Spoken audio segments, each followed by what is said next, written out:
Assalamualaikum teman-teman, kembali lagi bersama kami di cerita horror story ya. Di kesempatan kali ini saya akan mencoba membawakan cerita Dusun Angker, Rumor yang Beredar episode 1 ya. Sebelum cerita kita mulai, alangkah baiknya tekan tombol subscribe, like, dan komen. Oke.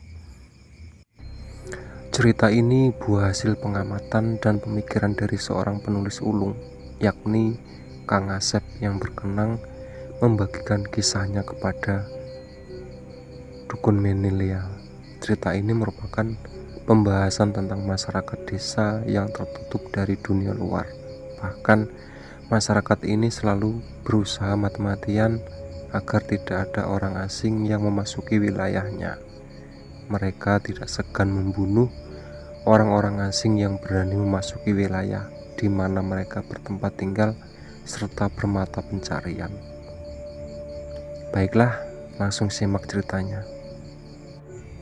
Pada siang menjelang sore hari di sebuah warung kopi di sebuah kota yang namanya dirahasiakan, terdapat 4 orang laki-laki sedang mengobrol. 2 di antaranya adalah bapak-bapak, yang satu kopiah, yang satu lagi mengenakan ikat kepala bercorak batik. Sedangkan 2 orang lagi adalah pemuda yang mengenakan setelan casual. Hutan itu terlalu luas untuk dijelajahi. Meski ada jalur untuk mobil, tapi medannya cukup berat. Perlu menggunakan mobil khusus off-road kalau mau melewatinya, ujar salah satu seorang bapak. Begitu ya? Saya hanya merasa penasaran mengenai rumor yang beredar selama ini. Konon jalur yang membelah lautan itu melewati suatu area yang ternyata ada pemukiman yang berada tidak terlalu jauh dari sana.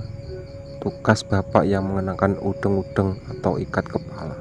Pemukiman di tengah hutan, Pak, ucap salah satu pemuda sambil menatap bapak itu dengan penasaran. Kamu baru tahu? Bukannya kamu sudah lama menatap di sini, Ran? Bapak berudeng-udeng itu menatap heran ke arah pemuda bernama Ahran itu. Saya memang sudah lama di sini, Pak Tohar, tapi saya baru mendengar soal rumor barusan. Lagi pula, apa pentingnya, Pak? Ahran menatap balik Pak Tohar. Itu hanya rumor, Pak Tohar. Lagi pula, orang macam apa yang memilih hidup di tengah hutan yang jauh dari manapun? Bapak berpeci berbicara. Pak Iksan ini seperti kurang update saja. Baru loh orang-orang yang memilih hidup di tempat terpencil yang jauh dari dunia luar. Bahkan mereka menjadi sangat liar saat bertemu orang asing, tugas Pak Tohar. Dani, kok dari tadi kamu diam saja? Biasanya kamu yang paling ngomong, ucap Pak Ahran saat menengok ke arah temannya itu. Aku jadi teringat Sulman, Ran. Kau tahu dia kan menghilang saat mengantar kayu gelondongan menggunakan truk. Truknya ketemu di jalur tengah hutan itu. Tapi Sulman tidak menghilang. Dia juga sebulan ini tidak pulang ke mes. Tukas Dani membuat Ahran tertegun. Sulman tidak mungkin pulang ke Jawa. Ia pernah mengatakan akan segera pulang kampung. Lagi pula, waktu itu ia baru seminggu habis dari pulang kampung. Aku khawatir ia diculik orang kampung yang dimaksud Pak Tohar, tambahnya sambil menatap Pak Tohar. Jangan ngawur, Dan. Lagi pula, keberadaan perkampungan itu hanya sebatas rumor. Belum ada yang membuktikan kalau kampung itu ada.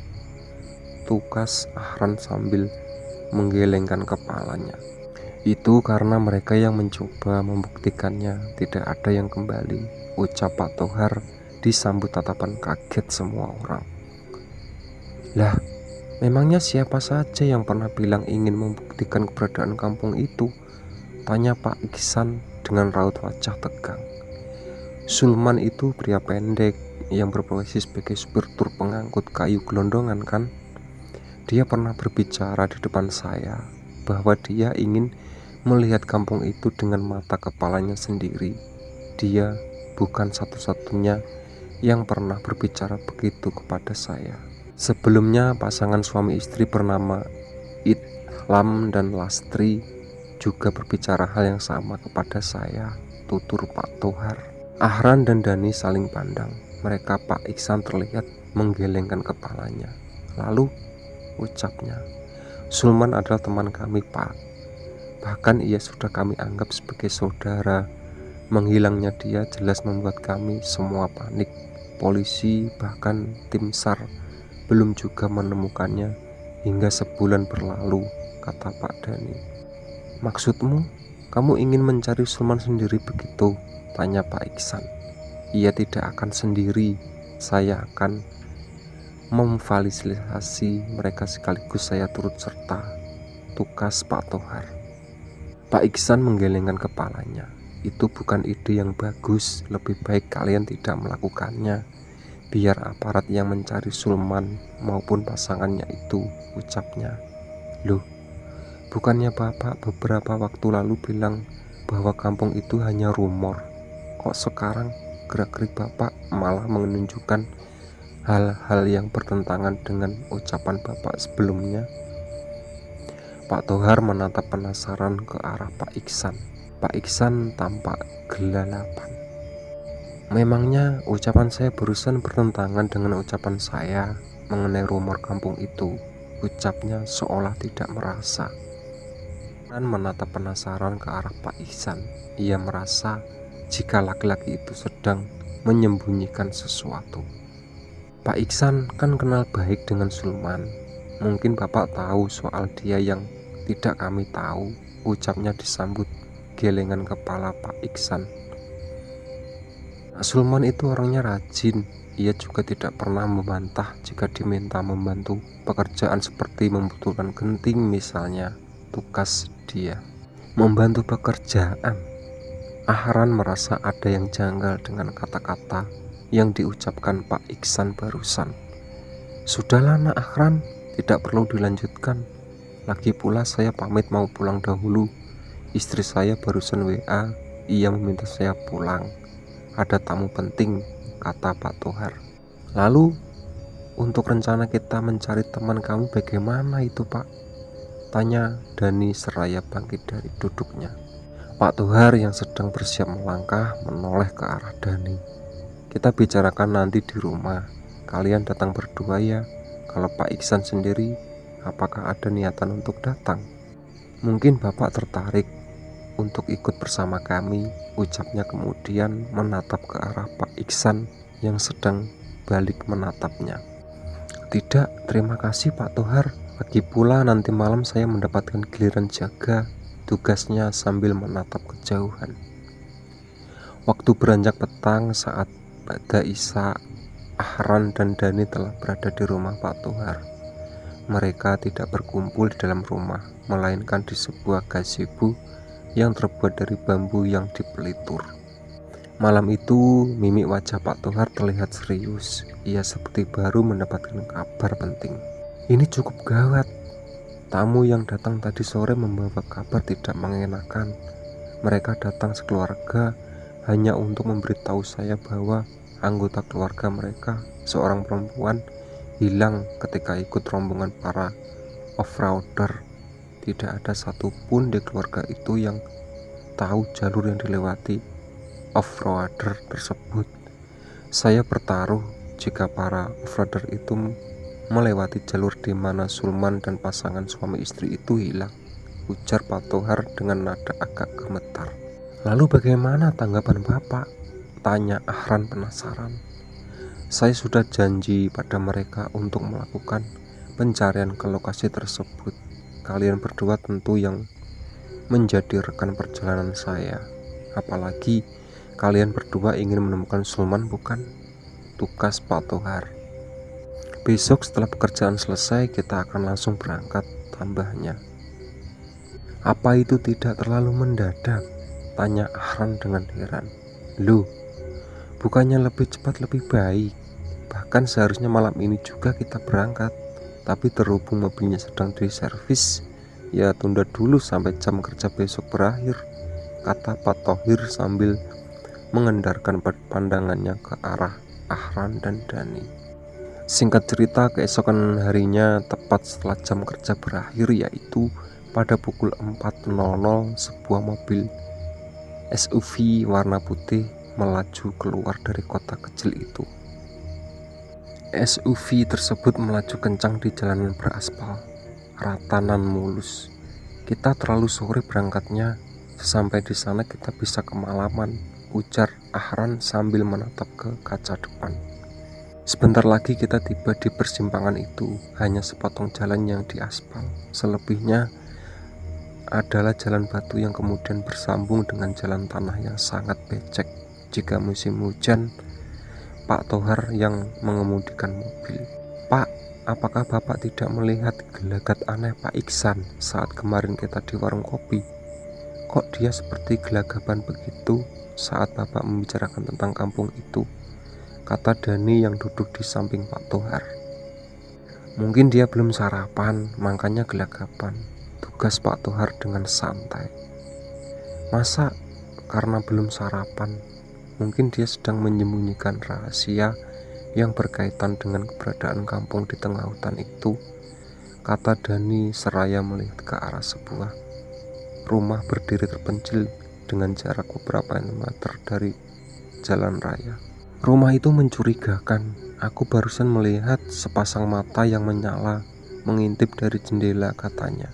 "Rumah itu sudah lama ditinggalkan penghuninya. Konon karena tanah itu milik pemerintah kabupaten, membangun rumah di atasnya otomatis dianggap menyerobot tanah milik negara," tukas Pak Tohar seraya melihat ke arah pertigaan. Ia kemudian membelokkan kendaraannya ke arah kanan. "Ini dia jalur menuju tengah hutan rimba. Yang saya tidak suka dengan jalur ini adalah banyak truk yang berparkir sampai menutup badan jalan," katanya seraya melihat ke arah 3 truk yang terparkir hingga memakan badan jalan. "Masih mending truk biasa Pak, coba kalau logging truk yang trailer itu, bisa-bisa kita harus mundur buat jalan," saut Ahran sembari menengok ke belakang dan tersentak. "Astaga," bekiknya. "Ada apa, Ran?" Sontak Pak Tohar menginjak pedal rem kemudian melihat ke arah kaca spion tengah. Dani juga lantas menengok ke belakang ke arah Ahran. Di bangku tengah hanya Ahran yang wajahnya terlihat memucat. Ia juga terdengar melafalkan ayat suci. "Ada apa sebenarnya, Ran?" "Tidak ada apa-apa tuh," kata Dani dengan gusar. Ahran mencoba menenangkan diri kemudian menghela nafas beberapa kali. Sumpah, makhluk itu ada di bangku belakang. Kedua matanya itu bersinar warna merah. Ia seperti nenek-nenek berambut hitam mengembang begitu. Ucapnya membuat Dani terkejut. "Sepertinya nenek-nenek berambut hitam mengembang. Salahku tadi melihat ke arah rumah itu. Artinya dia mengikuti kita," tukas Dani seraya bergidik. "Maksudmu?" tanya Ahran penasaran.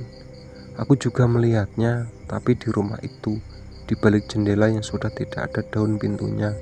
Ia melihat ke arahku seperti ingin menerkamku," tukas Dani. "Kalian banyak-banyak berdoa saja, baca-baca ayat suci Al-Quran.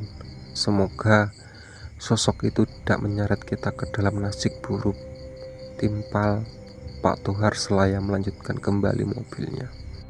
Ahran dan Dani pun terdiam. Mereka kini fokus menatap masa depan, ke arah jalan yang kita berupa jalur tanah yang penuh dengan cekungan bekas tapak ban mobil terutama truk. Jalur tanah tersebut membelah sebuah perkampungan dengan ramai aktivitas para warganya. Rumah-rumah tampak berderet di sepanjang kiri dan kanan jalan yang dilewati. Saat Pak Tohar memacu kendaraan dengan kecepatan agak tinggi karena menemukan jalan yang berkontur rata, mendadak seorang nenek-nenek muncul menghadang. Otomatis Pak Tohar menghentikan laju mobilnya.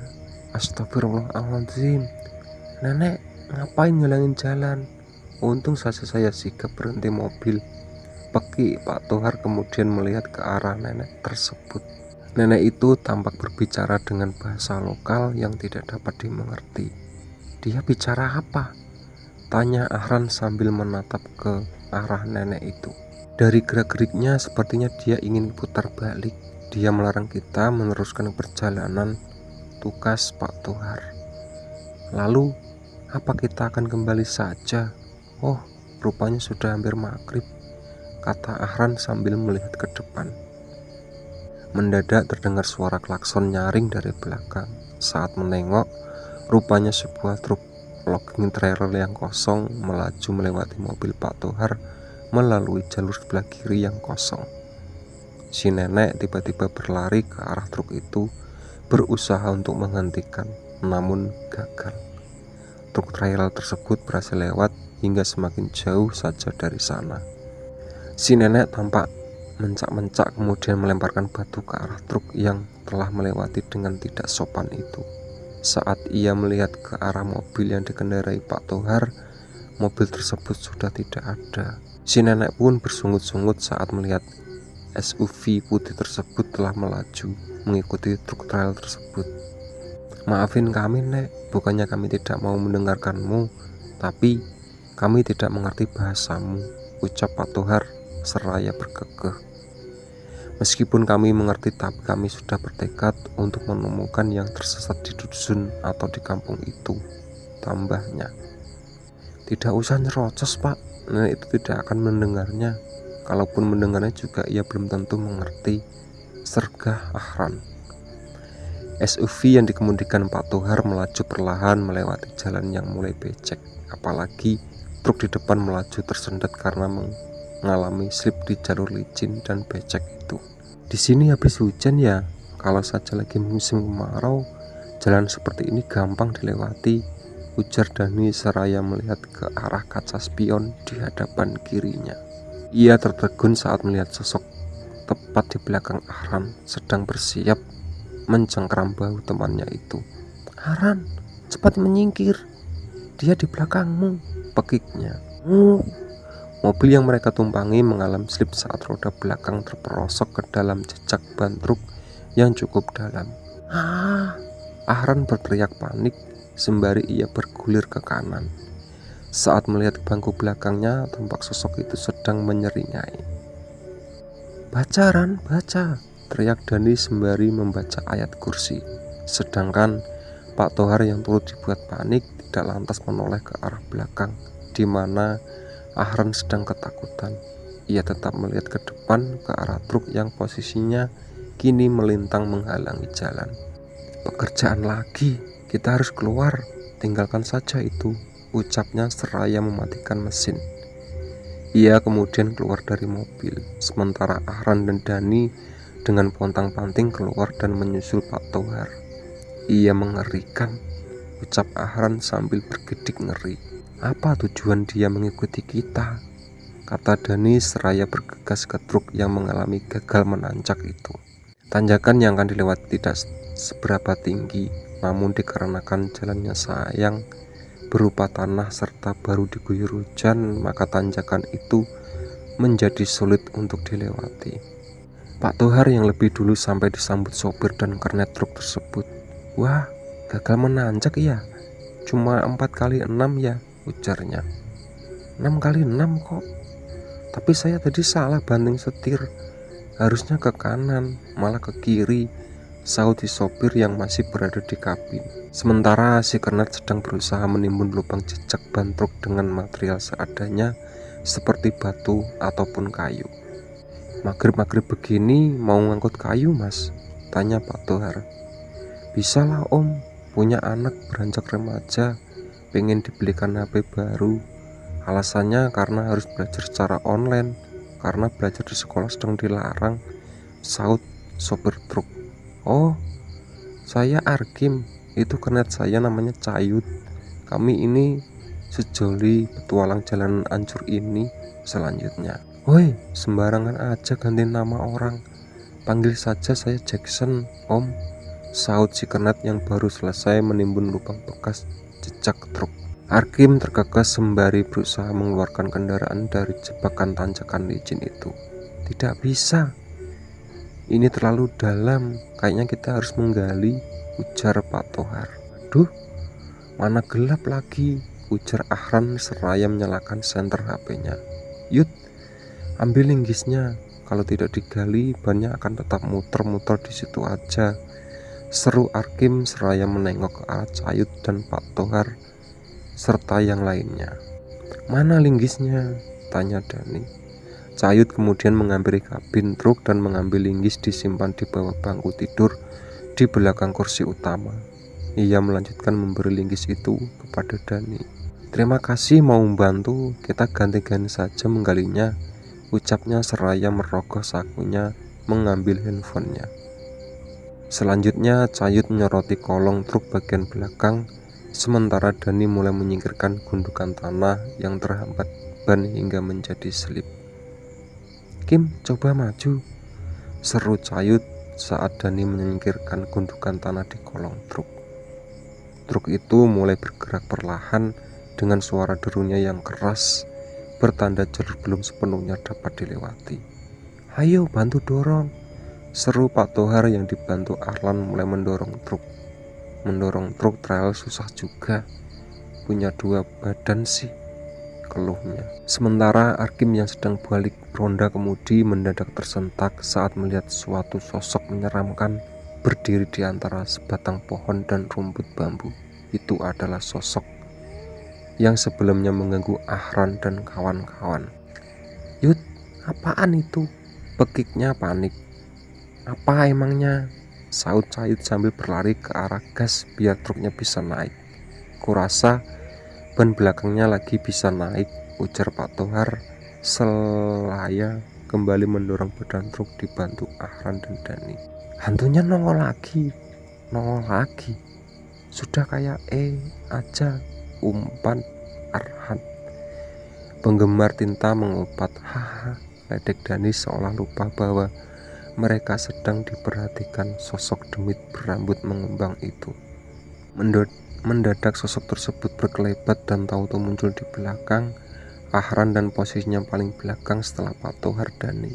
Dan belakang leherku terasa dingin begini, seperti sedang diraba oleh mayat yang sudah dikubur selama 100 hari, ucap Ahran bergetar.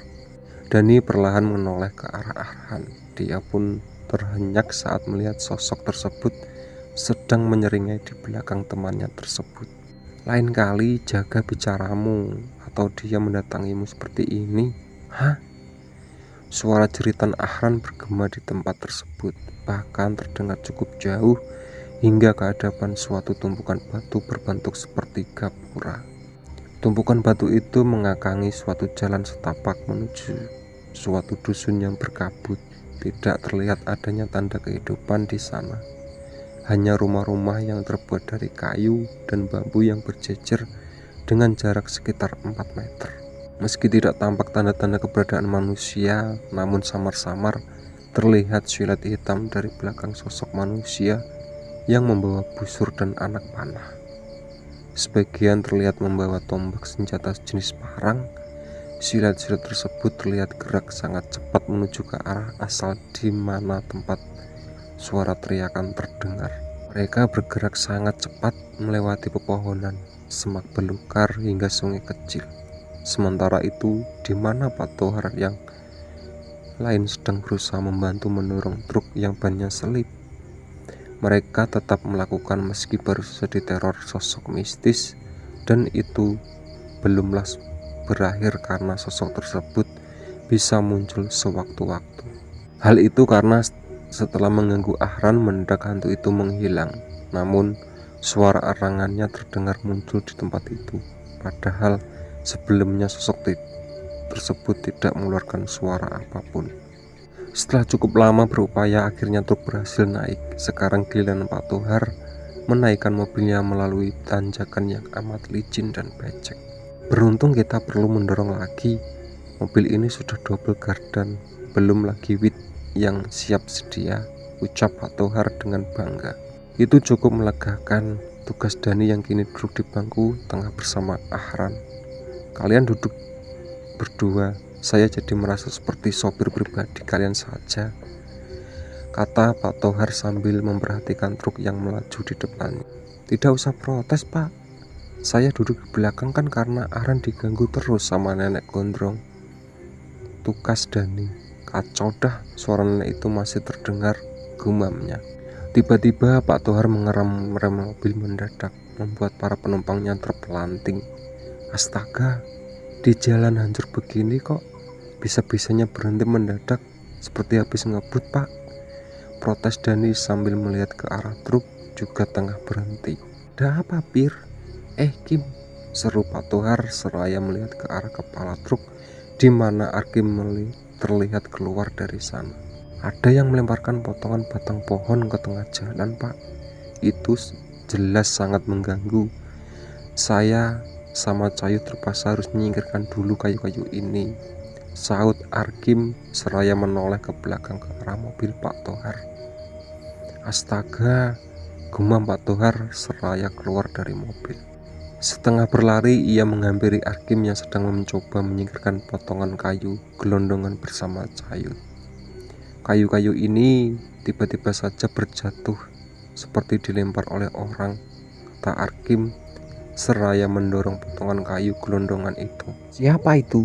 Cayu tiba-tiba berseru saat mendengar suara gemericik dari sebelah kiri jalan yang berupa tebing pendek dengan pepohonan berjajar diselingi semak-semak.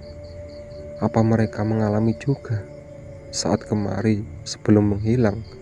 Gumam Arkim saat mengamati sebongkah potongan kayu gelondongan yang mirip kayu dengan kayu dorong yang telah berada di pinggir jalan. Padahal ia dan Said baru sekali mendorong bongkahan-bongkahan kayu itu. Maaf, mereka menghilang.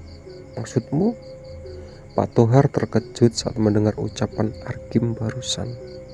Oh tidak, maksud saya rekan saya yang sudah mengambil kayu yang lewat jalan ini, apakah pernah mengalami hal seperti ini? Begitu loh, Pak, tukas Arkim tergagap. Tidak perlu berkilah, jujur saja saya kemari karena ingin mencari teman kami yang menghilang saat hendak mengambil muatan di ujung hutan sana. Katanya, siapa temanmu yang sedang kalian cari? Kata Pak Tohar seraya menatap penuh selidik ke arah Arkim yang sedang berdiri mematung di depan bongkah kayu itu. Baiklah, ini sangat kebetulan, berarti kita satu tujuan. Bos kami yang bernama Pak Itlam dan istrinya Bu Lastri menghilang di area depan sana, tepatnya di tikungan yang sejatinya hanya mengarah ke kanan, tapi ternyata di sana ada tikungan yang tersembunyi mengarah kiri.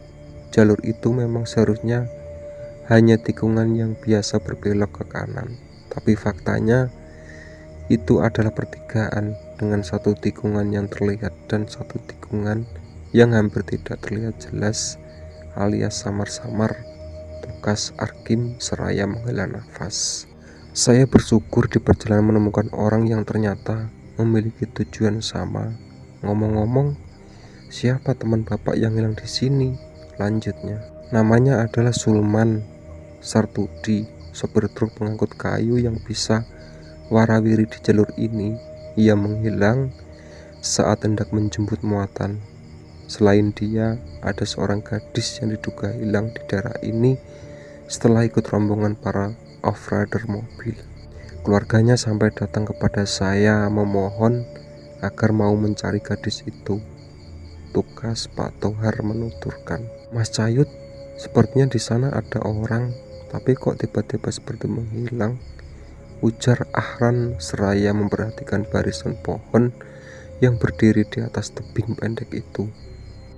Bukan sepertinya, itu memang orang.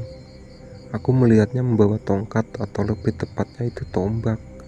Saya tidak dapat memastikan, sahut Cayut serasa mendorong potongan kayu terakhir bersama Ahran. Sementara Pak Tohar yang masih berbicara dengan Arkim melihat mengusap kening. Saya kenal Pak Idam dan Bu Lastri. Mereka pernah datang kepada saya. Mereka meminta pendapat saya tentang niat mereka untuk membuktikan keberadaan kampung atau dusun tertutup di pedalaman hutan itu. Sulman pun pernah mengatakan hal yang sama di depan saya. Kalau gadis itu tidak, karena saya belum pernah bertemu dengannya, tapi setidaknya saya tahu wajahnya. Dia cantik, tapi tidak secantik Teh Amel. papar Pak Tohar membuat Arkim mengerutkan kening. Saya tidak tahu nama yang barusan Anda sebut. Tukas Arkim kemudian perhatiannya teralih pada silet-silet yang berjejer di antara pepohonan yang berdiri di atas tebing pendek. Tikungan itu tinggal 20 meter lagi dari sini. Ketika siang, aku tidak pernah melihat mereka lanjutnya. Mereka melihat ke arah kita. Kita sebaiknya pergi, kata Pak Tohar seraya berjalan menuju mobilnya. Arhan dan Dani pun menyusul, sementara Arkim telah menghidupkan mesin truknya. Selanjutnya mereka melanjutkan perjalanan hingga akhirnya tiba di tikungan yang dimaksud.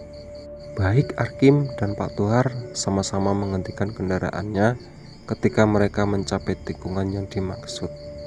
Truk Sulman ditemukan sekitar 20 meter lagi dari sini. Mungkin dia berjalan kaki dari sana untuk kembali kemari, atau mungkin dia menemukan jalan lain menuju dusun itu, ujar Dani seraya melihat ke arah Arkim dan Cayut yang sedang keluar dari kabin truk sembari menyorotkan lampu senter ke arah mobil Pak Tohar.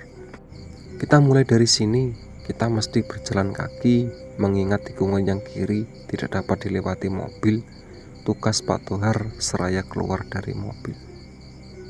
Ahran dan Dani saling pandang, seperti merasa ragu untuk melanjutkan niat mereka. Padahal, kalau kita kemarinya pas siang hari, tidak akan menakutkan seperti ini. Mungkin kita juga akan melihat dengan jelas orang-orang itu, ucap Arhan seraya mengusap wajahnya. Di siang hari tampaknya mereka tidak akan keluar. Mereka juga pasti ingin terlihat jelas oleh orang luar. Dugaanku lainnya bisa saja di antara mereka ada yang memiliki kemampuan seperti ninja. Aku pernah mendengar cerita soal suku asli daerah ini, tukas Dani. Apapun yang apa masyarakatnya, apakah mereka ramah atau tidak terhadap orang asing, kita akan segera tahu, ucap Ahran seraya keluar dari mobil. Ia kemudian mengedarkan pandangan kemudian berhenti pada area sebelah kiri jalan yang berlawanan dengan tikungan yang mengarah ke kanan. Di sana tidak terlihat adanya jalan meski Arhan menyoroti dengan senter. Hanya rimbunan daun pepohonan yang tingginya sekitar 4 meter. Di sana juga hanya ada semak-semak yang menutupi area sebelumnya diceritakan adalah sebuah tikungan ke kiri. Tidak ada jalan di sana, ujar Cayut saat menyoroti area itu bersama dengan Ahran. Kamu flash, ucap Pak Tohar seraya menatap ke arah Arkim yang tampak seperti sedang meneliti area itu. Bukan, memang tidak ada jalan dengan sengaja dibuat di sana, tapi kita bisa menyelinap ke balik pohon yang itu, tukas Arkim sambil menyorot sebatang pohon yang lebih tinggi daripada pohon yang lain yang ada di dekatnya. Udaranya dingin sekali, padahal sudah pakai jaket, ucap Ahran sambil melihat ke arah pohon tersebut. Aku sepertinya melihat wajah nenek hantu itu di batang pohon itu, lanjutnya dengan gemetar. Tetap tenang Han, banyak-banyak berdoa. Kita sedang berada di tengah hutan yang sangat luas untuk mencari Sulman dan yang lain. Jangan grogi, kita akan segera menemukan mereka kemudian pulang, kata Pak Tohar seraya menghampiri pohon itu. Di bawah sana terlihat baik, ucapnya setelah mencapai pohon tersebut. Akhirnya Pak Tohar, Ahran, Dani, dan Arkim dan Cayut melanjutkan langkah dengan melewati pohon tersebut untuk mencapai suatu area yang berada lebih rendah dari area di mana pohon itu berada. Mereka terus berjalan seraya memutarkan pandangan. Kuk, kuk, kuk. Terdengar suara burung hantu yang diiringi suara-suara binatang malam lainnya. Malam itu agak terang saat rembulan menampakkan diri setelah beberapa waktu lalu tertutup awan. Pak Tohar menyorotkan senternya ke depan dan tidak sengaja menyorot sesuatu yang terlihat seperti selembar sarung bermotif kotak berwarna oranye. Sarung, ucapnya seraya mempercepat langkah menuju selembar sarung yang menggantung di ranting pohon itu kecil. Ini kan sarungnya Sulman, kok bisa tim SAR tidak menemukannya? Ucap Dani terkejut. Mungkin mereka menemukannya tapi sengaja tidak membawanya, timpal Arman dan turut memperhatikan sarung itu. Tim SAR memang kemari, ini buktinya, kata Pak Tohar seraya menyoroti banyaknya bekas jejak sepatu di tanah yang sebagian tampak berlekuk dalam. Kok merasa bisa mengambil sarungnya? Padahal ini bisa jadi barang bukti, kata Dani penasaran. Sarung ini baru 4 hari menggantung di sini, artinya waktu tim SAR kemari sarung ini tidak ada di sini, kata Pak Tohir yakin. Bagaimana Anda bisa tahu kalau sarung ini baru 4 hari di sini? Tanya Dani penasaran. Ini saya tidak perlu mendekatkan mata saya ke sarung ini untuk membaca tulisannya yang tertulis di sana. Pak Tohar menunjuk tulisan tangan yang memenuhi salah satu permukaan sarung itu. Astaga, gumam Arhan saat melihat itu. Siapapun yang menemukan sarung ini, tolong saya dikejar-kejar oleh mereka. Para penduduk dusun ini sangat menakutkan. Mereka memiliki cucuk di hidungnya dan selalu membawa senjata tajam yang berlumuran darah yang sudah kering, ucap Arhan membacakan tulisan yang terpampang di sarung tersebut. Ia kemudian melanjutkan membaca tulisan tersebut. Kemungkinan bagi saya untuk pulang sangatlah kecil. Mereka tidak pernah membiarkan saya kabur. Jika saya berusaha kabur, mereka selalu bisa menangkap saya dan membawa saya kembali ke dusun angker mereka. Oke ya, itu tadi cerita dari dusun angker ya. Ditunggu part selanjutnya. Oke, sebelum ceritaku tutup, alangkah baiknya tekan tombol subscribe, like, and comment. Oke.